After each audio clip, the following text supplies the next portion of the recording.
Hi, this is Lisa Bloom with the podcast Holistic Matchmaker because healthcare shouldn't feel like a bad blind date. What is this podcast even about, and why do I feel inspired to be the one to do this? Where to begin? So, first off, I've had experiences in getting care that just felt off. From everything to walking into a provider's office and because I scored high on a depression screen, that they felt that I needed antidepressants. I don't take medications. Very rarely do I take medications. It's got to be a big deal for me to take medications. Will I take supplements? Yes, every day, and do every day. But I'm not a med person. So first off, that felt wrong. That was like, ooh, we're not compatible. To getting a bill for things that I didn't really feel I needed. And I remember after my heart attack, I got a bill for, I think it was $1,400, I want to say, because somebody who I never met looked at my records and they charged me $1,400 from the hospital. I was like, that's just not fair. I didn't authorize this person to look at my records. I didn't ask them to look at my records. And yet I was stuck holding the bill for that $1,400. I think eventually I protested it. It went back to insurance. And then the time limit for them to actually collect on it expired. And so therefore I didn't have to pay it. But that was lucky. Like most of the time, those bills you end up having to pay. So that's where the blind date analogy comes into. You go into a provider's office thinking one thing, being who you are, and it's not a fit. You just don't know. So an example that I spoke to somebody recently, and she shared with me that she was looking for some help and to find a provider. And she thought, well, maybe I'll just go on the internet and find somebody, which is exactly what I do. I get on the internet when I need a provider and I search around. And hopefully their website resonates with me. If it doesn't, then I move on. Or if something they say, I'm looking for keywords now, I kind of get an idea of where they're oriented and can tell by the words on their website. Now, it doesn't mean that they actually practice that way. Maybe they used AI to create their website. And so therefore, it's not necessarily a true representation of who they are. But that's how I find people until I've met them. And then I can go forward. Now, the other interesting thing is it depends on what you're going to use to pay for your care. So if you want to use your insurance benefits and you've got, United Healthcare, or you've got Blue Cross, or you've got Cigna or Ambetter. I mean, these are just some of the ones on the exchange, or on the marketplace. So if you've got one of those policies, well, not only do you have a marketplace plan, but you have a limited network.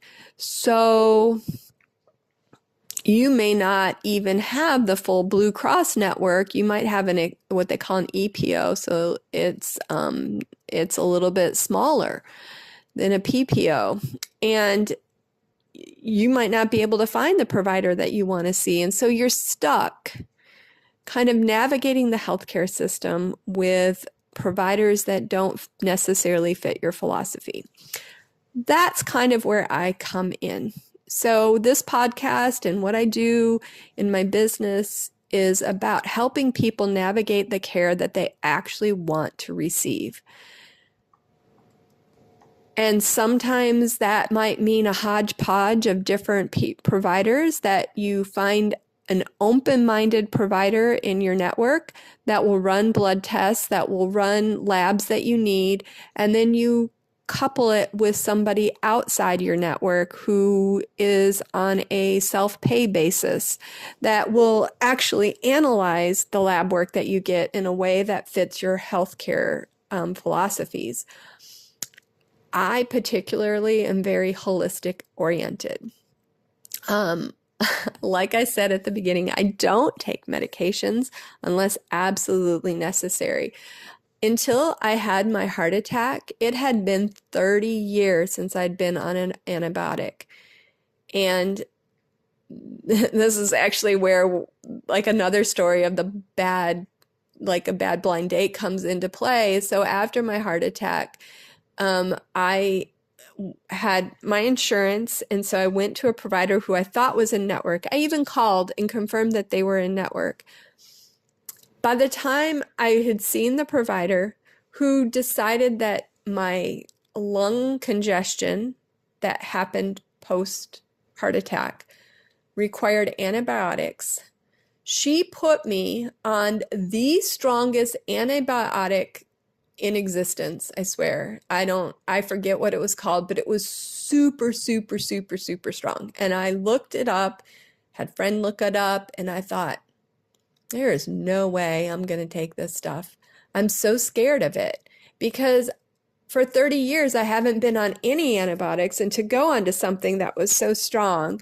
So I actually ended up switching providers to a direct primary care physician who I had, interesting enough, had some experiences with as a childbirth educator.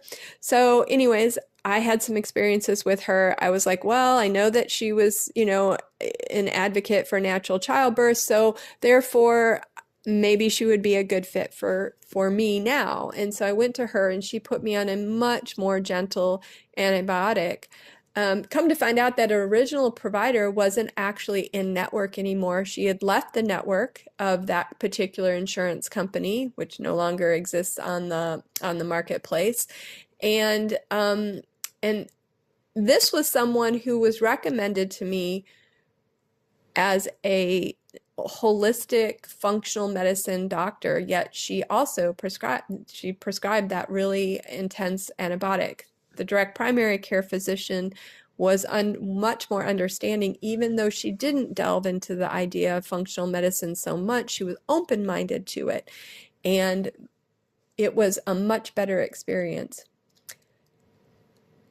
I was in a free fall after the heart attack and trying to find care providers after you've had a big event like that is really difficult.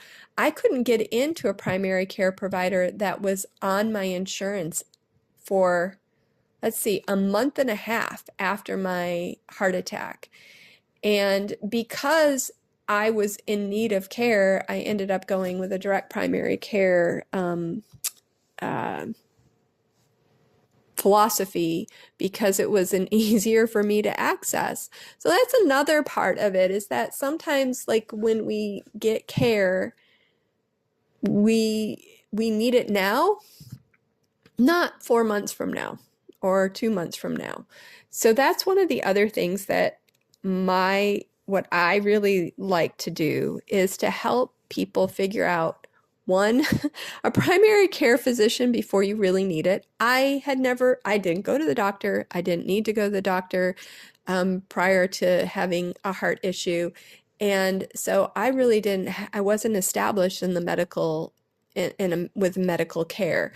I now understand the importance of having somebody who can touch the hospital system, even if it's not a huge touch. At least they can get the records and do all the things. So having those kind of relationships up front is important. And maybe you change insurance, and so that person is no longer in network. You might have to find another provider. Things like that happen. But having continuity of care is something that, as a lactation consultant and in my past, and working in the WIC system, working in public health, what I've seen is those pieces, having pieces put into place so that you don't get dropped in the middle of your care is so important. So let me go back to the concept of matchmaking. All right, so we have a couple of different things that I look at. One, I look at like what are your goals? If your goal is just to establish a relationship with somebody, that's different than trying to manage a chronic illness. So you're going to need a different level of care. So that's one of the pieces. So not only do I, help you match up with a provider whose personality or care philosophy matches your own, but also looking at like how frequently are you going to use this person. So when I look at a person's benefits, so if they've got health insurance or a health share or whatever, I'm going to look at their whole picture. Like, what do they have access to? So if they have health insurance, then we're going to look to see what their network's like and who they can access and what their cost of a visit is. So if they have a copay of $50 to go see a primary care physician, they're probably not going to go very often. And if they're paying 100% for lab work until they hit their $8,000 deductible, there are definitely a lot of things out there that do that, then, probably getting a lot of lab work isn't going to make much sense. If they need to do a lot of lab work, then it might make sense to look at a policy that helps to make sure that those labs can be taken care of within their insurance benefits. Okay, so we're looking at personality, we're looking at cost. So that's the second part of it, is that we're looking at the cost of everything. So it may make more sense for some people if they want to do holistic care and they want to afford their supplements and they want to do all these other things, that they save money on their premium and get a lower premium product, or using a health share, save money there and use that money on the care that they actually want to receive. So if it makes more sense, so like an example, let's say you can get insurance for $500 a month for just you. We're going to just say an individual. And that's kind of a comparable, but it doesn't cover a lot. It's got a decent high deductible. Maybe it's a $5,000 deductible. So you're paying out of pocket for a lot of things. So $500 a month, and I'm just giving example numbers. These are not true numbers because it all depends on how old you are. And that's how they do premiums, which does suck as you get older. But so let's say you would qualify for a health share at $200 a month. That health share is got let's just say a $5,000 need on it. So you pay $200 a month and you're kind of on the hook for the first $5,000 if you have a big thing, like you're hospitalized or you have a big injury or a chronic illness or a sickness or something like that. Okay, so you're on the hook for $5,000. The same thing with the insurance policy that costs $500. So now between the health policy and the insurance policy and the health share, you've got a $300 savings. So instead of spending the $500 on the health insurance, it may make more sense for you to spend $200 on a health share and $300 on a month on getting the care you actually want. So then that's the next part of it, is what kind of care do you want? Maybe going to see a doctor isn't what you want. Maybe you'd rather go see an Ayurvedic practitioner or an acupuncturist, or get massages once a month, or see a therapist. Now that might be something that's covered by insurance, but maybe your favorite therapist is out of pocket.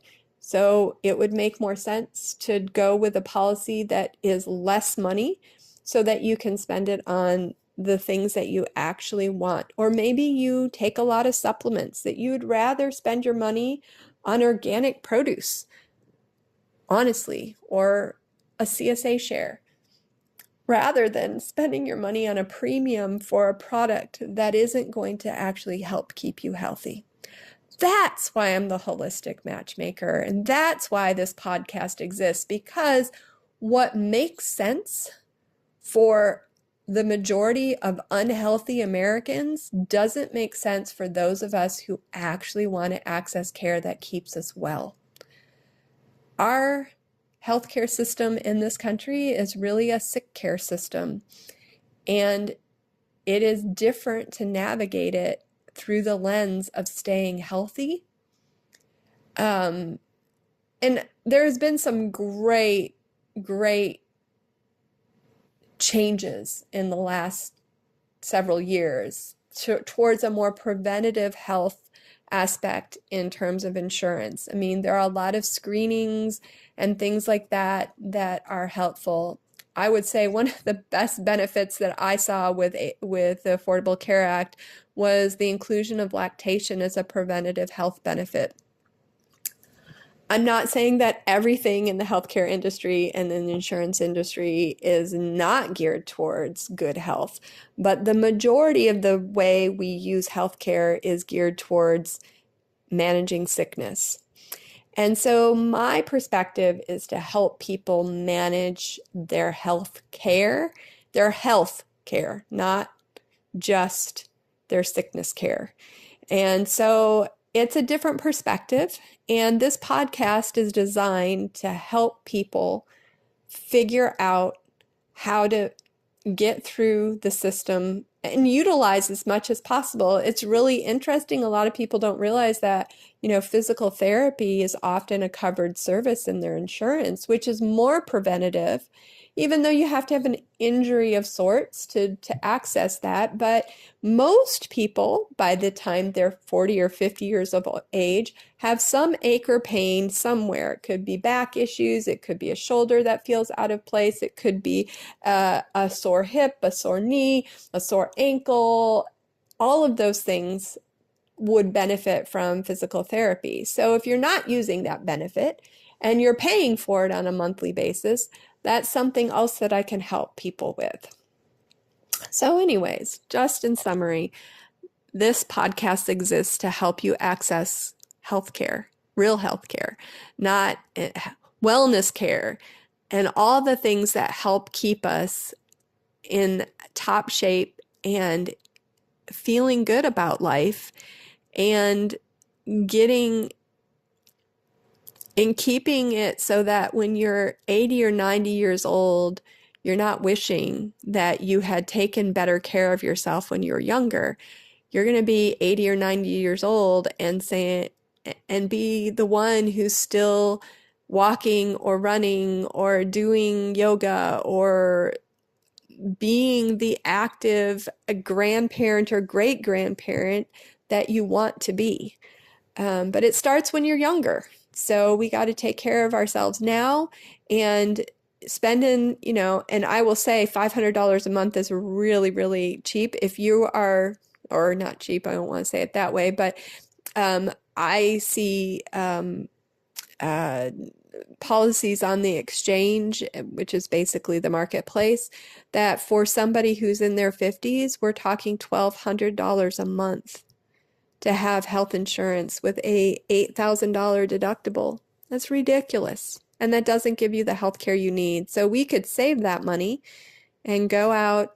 Shoot, you could get a lot of massages for $1,200 a month. Let me just say that, or whatever kind of care you need. So I am here to help people navigate their care in a way that makes the most sense for the life they want to live.